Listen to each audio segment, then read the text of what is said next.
সাথে কথা বলতে পারি নাই, তুমিও আমার সাথে কথা বলতে পারো নাই, একটু আসো আমার সাথে একটু কথা বলে যাও না, আমি তোমার কথার উত্তর দিই, তুমি আমার সাথে একটু কথা বলো।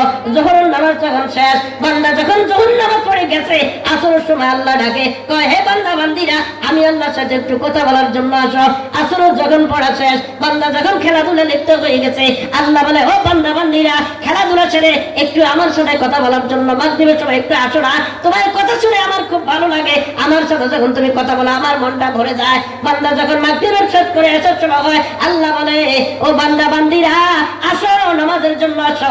এই ইশারের মাধ্যমে যেহেতু তুমি ঘন্টা ঘুমাইয়া যাইবা, পুরো রাত হয়তো আমি তোমার সাথে আর কথা বলতে পারবো না, কারণ বিশ্বের নিশ্চিতের নাই গ্যারান্টি, এক সেকেন্ডের নাই কোনো ভরসা।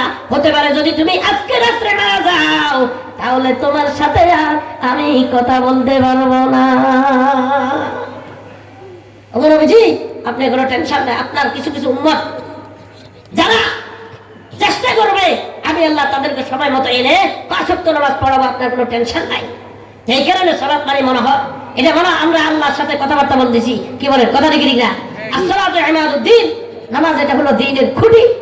নামাজ এটা কি? আরো জোরে বলেন, নামাজ এটা দ্বীনের খুঁটি। আসুন এই 5 ওয়াক্ত নামাজের ভিতরে 2 ওয়াক্ত নামাজের কথা আল্লাহ রাসূল বারবার বলছে, এটার একটু গুরুত্ব বেশি দিয়েছে। নবী আমার বলেন মান তারাকা সালাতাল আসর ফাকাদ হাবিতা আমালু। নবী আমার আরো বলেন মান সাল্লাল বারাদাইনি দাখালাল জান্নাহ। এই 5 ওয়াক্তের ভিতরে যে ব্যক্তি 2টা ঠান্ডার নামাজ পড়বে, 2টা ওয়াক্ত বিশেষ করে পড়বে, নবী আমার বলেন আল্লাহ পাক তাদের জন্য জান্নাতের ঘোষণা দিয়েছে, দাখালাল জান্নাহ, সে জান্নাতে প্রবেশ করবে। জোরে বলেন সুবহানাল্লাহ।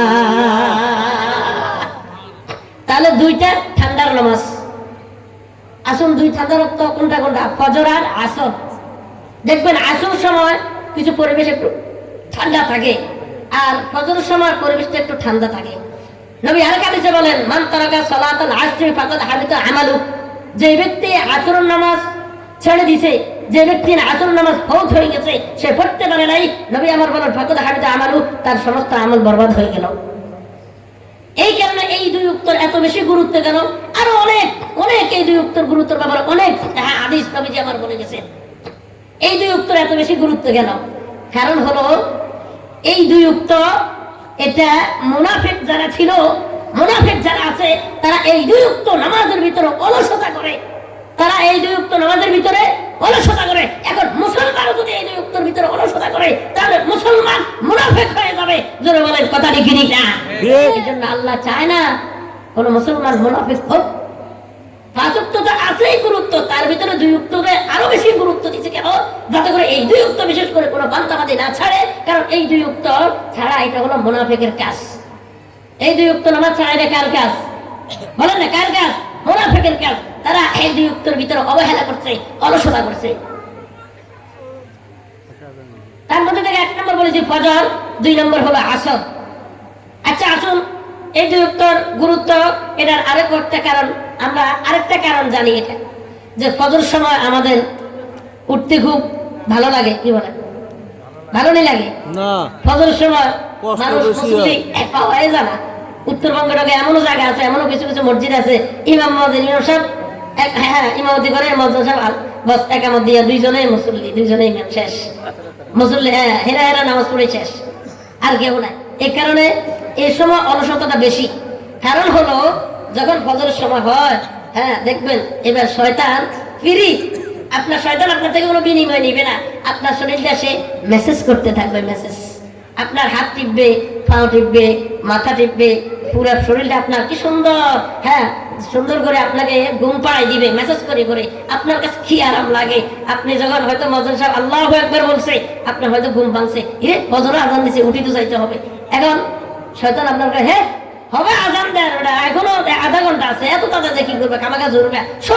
আপনি হয়তো মাথার কম্বলটা উঠেছে, শয়তান আবার টানে দিছে, আপনি উঠেন, শয়তান আবার টানে দিছে, আপনার চোখ খুলছেন, শয়তান আবার লাগিয়ে দিছে, না না লাগা, আরে আর কিছু করবো না। এখন আপনি মনে মনে আসলে কথা ঠিক, এত তাদের যায় কি করুন, কামাকা যায় জুলুম, এর তো আরো 5-10 মিনিট ঘুমায়। ওমা ঘুমাইছে, উঠি দেখে যায় 8টা। কি বলেন? আর শেষ টাইম পুরো রাতে যদি ঘুম না আসে দেখবেন শয়তান কিন্তু শেষ টাইমে আপনার আমার ঘুম আরো জোরে ভাবে নিয়ে আসে, জোরালো ভাবে সে ঘুম পাড়াই দেয়। ঘুম শেষ রাতে ঘুমটা খুব আরামদায়ক, কি বলেন কথাটা কি ঠিক না? এই কারণে যারা এই শয়তানকে পিছনে ফেলে কষ্ট করে ফজর নামাজ পড়তে পারবে, আল্লাহ পাক তাদেরকে দামি বানাই দিবে যে ফজর নামাজ পড়বে পুরো দিন তার শান্তি, আল্লাহ পাক তার ভিতরে শান্তি এনে দিবে। জোরে বলেন সুবহানাল্লাহ। আরেকটা হলো আসর। আসরের একই সময় মানুষ যখন দুপুরে খাই দেয় ঘুমায়, তখন আর আসর নামাজ পড়তে ইচ্ছে করে না, অলস।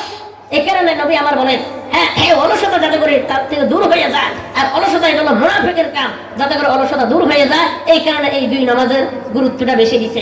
আরেকটা কারণ বলে যায়, সেটা হলো আল্লাহ পাক এই দুনিয়ার আমরা মানুষের জন্য, মানুষের নেকগানির জন্য কিছু কিছু ফেরেশতা বলে তো অসংখ্য আমাদের ডিউটি করে। কিছু ফেরেশতা রাত্রে ডিউটি করে, কিছু ফেরেশতা দিনে ডিউটি করে, কিছু ফেরেশতা রাতে ডিউটি, কিছু ফেরেশতা দিনে ডিউটি। আসেন, যারা রাত্রে ডিউটি করছে এরা ফজরের সময় চলে যায়, আর যারা দিনে ডিউটি করছে, পুরো দিন ডিউটি করছে, এরা আসরের সময় চলে যায়। ওই যাওয়ার পরে আবার রাতের ফেরেশতা যারা আসে আসরের সময় আসে, সন্ধ্যার সময় এক গ্রুপ আসে আর গ্রুপ চলে যায়, ফজর সময় এক গ্রুপ আসে আর গ্রুপ চলে যায়। এখন যারা ফজর নামাজে লিপ্ত থাকবে, দিনের ফেরেশতা যারা আসছে, আসার পরে এদেরকে নামাজের ভিতরে পাইছে, যারা বলেন সুবহানাল্লাহ।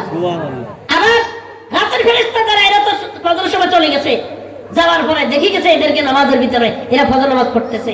আল্লাহ যখন জিজ্ঞাসা করবে, ও ফেরেশতা বসন্তপুর এলাকা থেকে তো আসছো, ঠিক আছে, ডিউটি করে আসছো, কারে কারে জবাতে আসতে দেখছো, কারে কারে ফজর সময় দেখছো, একটু নামটা দাও না। তখন ফেরেশতা বলবে, অমুক অমুক অমুক দেখিয়েছি, তারা নামাজ পড়তেছে। জোরে বলেন সুবহানাল্লাহ। তাহলে এই রিপোর্টটা আল্লাহর কাছে ভালো দিবে না খারাপ দিবে? আরো জোরে বলেন, ভালো দিবে। আবার সন্ধ্যা যারা চলে যায়, বিদায় নেয়, তারা যাওয়ার পরে আল্লাহ বলবে, হে ফেরেশতা, তোমরা তো পুরো দিন ডিউটি করি, সন্ধ্যার সময় এখন আসছো, আসার সময় বসন্তপুর এলাকার কারে কারে নামাজে দেখিয়ে এসছো। তখন যদি আমরা নামাজ যারা আছে তাদের রিপোর্টটা আল্লাহর কাছে দিয়ে দিবে। আল্লাহ বলে, যা, তোমরা যাইও নামাজে দেখছো, আসিয়াও নামাজে দেখছো, যা, আমি আল্লাহ আমার এই বান্দা বান্দীদেরকে, হ্যাঁ, দুনিয়া এবং আখিরাতে যত সুখ শান্তি আমি আল্লাহ ব্যবস্থা করে দেব। জোরে বলেন সুবহানাল্লাহ। এই কারণে আমরা আল্লাহ রাব্বুল আলামিন আমাদের সকলকে পাঁচ ওয়াক্ত নামাজ গুরুত্ব সহকারে সময় মতে আদায় করে মুনাফিকের লিস্ট থেকে নাম কর্তন করে ইমানদারের খাতায় যাতে করে আমাদের নামটা লিপিবদ্ধ হয়, আল্লাহ পাক আমাদের সকলকে কবুল করুক। সকলে বলেন আমিন। নিজেরাও নামাজ পড়বো, পরিবার পরিজন সকলকে নামাজের জন্য আদেশ দিব, এলাকার সকলকে নামাজের জন্য আদেশ দিব। দেখবেন নামাজে যত বাড়বে শান্তি তত বাড়বে। আল্লাহ পাক আমাদেরকে কবুল করুক। সকলে বলেন আমিন। ওয়া আখিরু দাওয়ানা আলহামদুলিল্লাহি রাব্বিল আলামিন। আসসালামু আলাইকুম ওয়া রাহমাতুল্লাহি ওয়া বারাকাতুহু।